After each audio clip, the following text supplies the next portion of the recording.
Hello, everyone. It's 12:15. We are going to begin. Thank you for attending today's Wellness Wednesday. My name is Andrew, and we are going to be diving into diabetes. Just as a general disclaimer, this information is being provided in order to increase your awareness. It is not intended to be used as medical advice.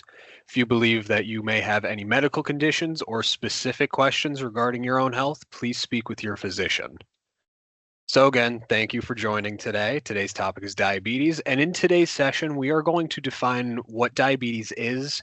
We're going to review the different types of diabetes, as well as discuss risk factors for diabetes, some symptoms as well. I hope that you leave today's session with a better understanding of how you can lower your own risk for diabetes, as well as how you can make some healthier choices to improve your own quality of life. So, what is diabetes exactly? Diabetes includes a group of diseases that affect how your body uses glucose or blood sugar. There are different types of diabetes, and they are all characterized by high levels of blood sugar or glucose. And if you do have diabetes, your body either doesn't make enough insulin or your body does not use insulin effectively.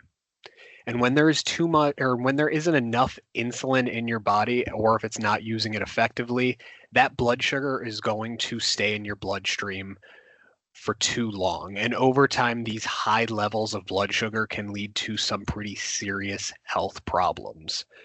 So, a couple definitions before we move forward. You've already heard me reference glucose and insulin. We're going to be talking about those a lot.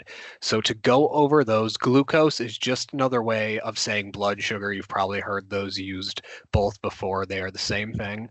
So, glucose, what it does, it provides the energy for all of the cells that make up our muscles and our tissues. And it is also our body's, specifically our brain's, primary source of energy. It can be produced by our liver two different ways, and it's also from the food that we eat. So, our liver produces or creates glucose by converting glycogen, which is just the way that we store glucose. Same way that we store body fat, we store glucose. So, it breaks down that glycogen into glucose through a process called glycogenolysis. And the liver is also able to make new glucose from things that aren't just carbohydrates and sugars. So that's through a process called glycogenolysis, and it can create it through things like amino acids and fats. Most of the food that we eat is turned into sugar or glucose, and it's released into our bloodstream. And when our blood sugar goes up, it signals our pancreas to release insulin. And insulin is just a hormone. It's made by these special cells called the beta cells in the pancreas. And what insulin does, it serves, think of it as a key to open up our cells to allow that sugar to enter into them from the food that we eat or if our liver creates it. Then your body uses that blood sugar or that glucose for energy. However, the problem is when we have diabetes, our body is either not making that insulin or it can't effectively use it, resulting in too much of that glucose staying in the bloodstream. Now, as I mentioned before, diabetes is a group of diseases. There's three main types. So, type 1, this is when our body does not make insulin. Our immune system will attack and destroy those cells, those beta cells in the pancreas that make insulin. This is typically diagnosed in children and young adults. However, this can appear at any age. These people are referred to as insulin deficient, or it's insulin deficient diabetes, and that's because they simply do not have insulin and they need to take it every day. Type 2 diabetes, a little different. This is when our body is able to produce that insulin, but it's often not enough, or our cells are not responding to it effectively. This is referred to as insulin resistance. This can develop at any age. You've probably heard it in the past referred to as adult onset diabetes. That's not the case anymore, even though it used to be primarily in adults. We're now seeing it more in children, teens, and young adults. So, again, this could happen at any stage in life. And type 2 diabetes, specifically, healthy lifestyle changes can significantly prevent or delay the onset. Gestational type diabetes is like type 2 diabetes. However, it develops in pregnant women who have never had diabetes before, and it typically goes away after the baby is born. However, it does increase that woman's risk for developing type 2 diabetes later on in life, and it also increases the baby's risks for health problems like obesity and type 2 diabetes later on in life. And the last one here is pre-diabetes. You guys are probably familiar with this. We hear this one all the time too. This is characterized by that higher than normal blood sugar. However, it's not high enough to be diagnosed as diabetes. This one significantly raises your risk of developing type 2 diabetes, of course, but also things like heart disease and stroke. And again, lifestyle changes can significantly prevent the progression into type 2 diabetes. So those are the three main types of diabetes. And then what would our risk factors for those be? So each one has different risk factors, but there's a lot of overlap as well. So type 1 is the most different. We'll go over that one first. And the exact cause of type 1 diabetes is not known.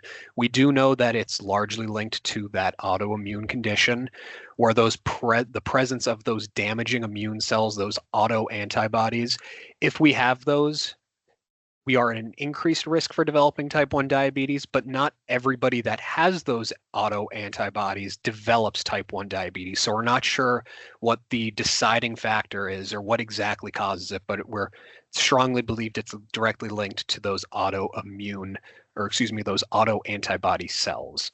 There's also some other factors that are pretty obvious, and those are going to be family history. If a parent or a sibling or any direct blood relative has had type 1 diabetes, it's very likely that you have a high risk factor for that as well. And then there's some environmental factors. So those are going to be circumstances such as an exposure to a viral illness. Things like that may play some type of role into developing type 1 diabetes. Type 2, prediabetes, and gestational have a lot of overlap as well. The first one is going to be your age. As you get older, this increases your risk for many conditions, just like type 2 diabetes. Also, a family history. Again, if a direct relative has had any of these, that increases your chances as well. And your weight. The more fatty tissue that you have, the more resistant your cells become to insulin. So that's that insulin resistance that we referred to earlier. And a couple other ones that we have here is your race or your ethnicity. Certain groups of people, including Black, Hispanic, American Indian, and Asian Americans, are all at a higher risk of developing type 2, prediabetes, and gestational diabetes as well. Your activity level, if you have more of a sedentary lifestyle, meaning that you're not very active, your risk is much greater as well. And then if you have any certain medical conditions like gestational diabetes, PCOS, even things like high blood pressure and high cholesterol, these all increase your risk of developing that. So for symptoms, they are going to vary depending on how high your blood sugar is, how elevated it is. So some people may not experience symptoms initially, but others may have symptoms that come on very quickly and they could be much more severe. So it's very relative, but it's going to be from this list here. So those are going to be things like blurred vision, excessive thirst and hunger, frequent urination, undue fatigue. So fatigue that's not just from, maybe you work a very hard job or physically demanding things, or you exercise a lot. This is just going to be undue fatigue for no reason.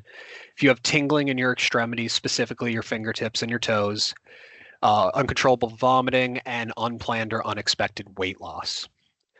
So if you have any of these symptoms, you would look for a diagnosis through a doctor, and these are the 4 most common tests that are used, and your doctor may do one or more, likely more than one of these tests. The first one being the glycated hemoglobin test, or your HbA1c test, and this indicates your average blood sugar level for over the past 2 to 3 months. This is a non-fasting test, meaning you don't have to skip out on food and drink for this. This is a blood test. And it measures the percentage of blood sugar that is attached to the hemoglobin. The next one is a random blood sugar test. This is just a blood sample that is taken at a random time, regardless of when you ate, even if you ate 5-10 minutes ago. Fasting blood sugar test is the next one, or your glucose test. Your doctor likes to order this one every year for you, and that's a blood sample that is taken after at least an 8 to 12 hour fast. That's the good window that they look for. You don't want to be fasting less than 8 hours, but you don't want to go much past 12.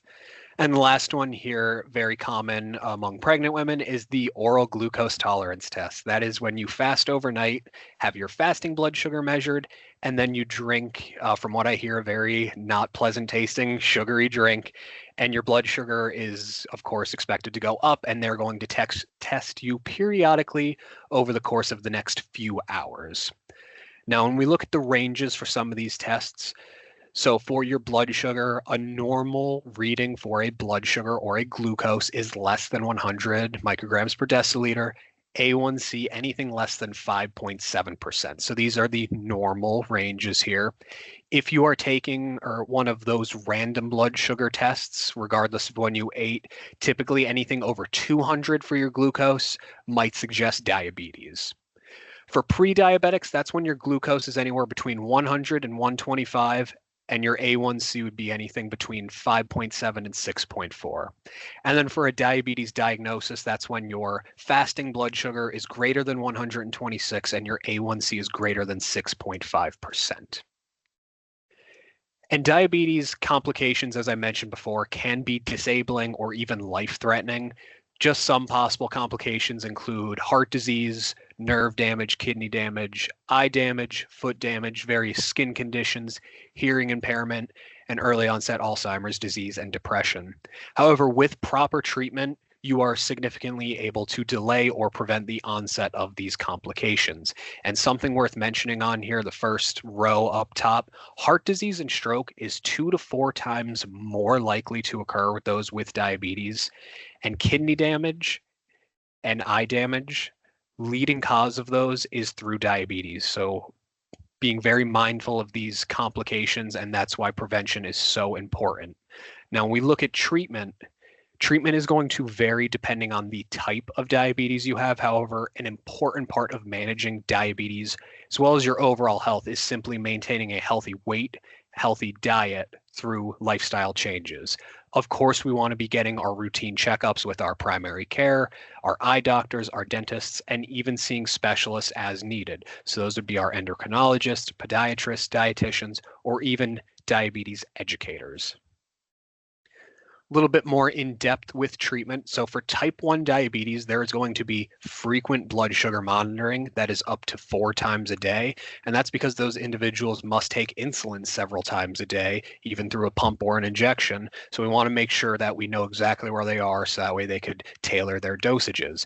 And of course, you are going to pair that with a healthy diet and physical activity. Type 2 diabetes, some people may be able to manage their diabetes with simply just a healthy lifestyle through diet and exercise, no medication. However, some may require a combination of either oral medications like metformin or insulin or both. Blood sugar monitoring is going to vary. If you are not taking insulin, you do not need to check your blood sugar as frequently compared to those that are taking them. And diabetes is affecting an ever-growing number of adults, with rising rates in childhood obesity becoming even more common. The good news, specifically for prediabetes leading into type 2 diabetes, it is very largely preventable. About 9 in 10 cases can be avoided simply through making some of the lifestyle changes on the screen, which we will go over in more depth. But the first being losing weight and being able to keep that weight off for a long period of time, increasing our movement, just not being sedentary, following a healthy eating pattern. If we currently smoke, quitting smoking, and joining a diabetes prevention program, which I will share a link with you guys if that's something that you'd be interested in enrolling in or getting more information on. We are offering those through our Geisinger.org event site, and research shows that participating in one of these CDC recognized lifestyle programs like diabetes prevention program, those participants who do lose 5 to 7% of their total body weight and do meet physical activity guidelines can reduce their risk of developing type 2 diabetes by almost 60%. And for adults that are enrolled in these classes that are over 60, their chances of prevention go over 70%. So I will share a link with you guys before the end of the presentation if you would like more information on that. To go more into prevention, as we mentioned before, inactivity strongly promotes type 2 diabetes. Working your muscles more often and harder allows them to better utilize glucose and use insulin. So we want to be aiming for at least 30 minutes a day, 5 days a week. So that's 150 minutes of cardiovascular exercise. That sounds like a lot, especially if you don't currently exercise. So don't feel that you need to do all 30 or 60 minutes a day all at once. You could break that up into 10-minute sessions 3 times a day, 2 15-minute sessions. You just don't want to go less than 10 minutes because then you won't be reaping some of the exercise benefits. But research shows that you want to do a combination of aerobic, so cardiovascular activity, and resistance weight training to help control and manage that diabetes. The greatest benefit is going to come from doing both of those. And then one of the most important things, of course, is finding something that you enjoy. If there's an activity that you do not enjoy doing, you will not do it. So find an activity that you will do, that you don't mind doing, or hopefully you even enjoy doing. And that is the best exercise that anybody can recommend for you. Next up is following a healthy eating pattern to reduce your risk. That's one of the most important steps that you could do. So just a couple tips. It would be one, to avoid any added sugar in your diet and hopefully choosing water more often, including plenty of fiber, practicing portion control. And one of the key things, instead of doing a fad diet, focus on making healthier choices, include a wide variety from all the food groups. Want to focus on fruits and vegetables, have leaner cuts of protein, make at least half your grains whole grains, switch to low fat dairy, and try to avoid as many refined products as you can. So less refined, simple sugars, more complex carbs. And as I mentioned, if you smoke, you could just add that type 2 diabetes to the long list of all the negative connotations with smoking. Smokers are roughly 50% more likely to develop diabetes than non-smokers, and heavy smokers over a pack a day have even a higher risk of developing type 2 diabetes. Smoking can contribute to insulin resistance, which can lead to that type 2 diabetes. So the best thing that you could do is stop now before the damage is done. Key takeaways from today's presentation. First is, if any of those risk factors applied to you, one of the next steps that you could do is chat with your doctor, or at the very least, check out diabetes.org. There is a risk test that you could do online to assess your actual risk, which will also recommend next steps. But if you are worried, you definitely want to talk to your doctor, get routine checkups, go for a glucose or a HbA1c test, get those ordered through your doctor. Also regularly follow up with your eye doctor and see any specialists like your endocrinologist, your podiatrist, dietitian, or even a diabetes educator. And the healthy lifestyle changes that you could start doing today is lose weight through a healthy diet and exercise, following that eating pattern and moving more, and quitting smoking today. If you guys have any questions, please feel free to throw them in the chat and we will get to those as soon as we can. I appreciate you guys attending. And before we wrap up, these are member resources. Things that are available to you as Geisinger members, first one being our 24/7 telenurse service. The events and programs list, that's where you can go to sign up or at least look into our diabetes prevention program. You can go to that direct link right there, geisinger.org/events, or simply with your smart device, scan the QR code on the screen. I will leave that up for a few moments for you guys. And also check out neighborlypa.com for low cost to no cost resources in your area. Again, my name is Andrew. I want to thank you guys for attending today. We are all wrapped up. I will leave this slide on in case anybody wants to take a picture or write down the link or scan the code. Throw those questions in the chat. We'll get to those. And again, thank you guys for attending today's Wellness Wednesday. I hope you guys have a great day.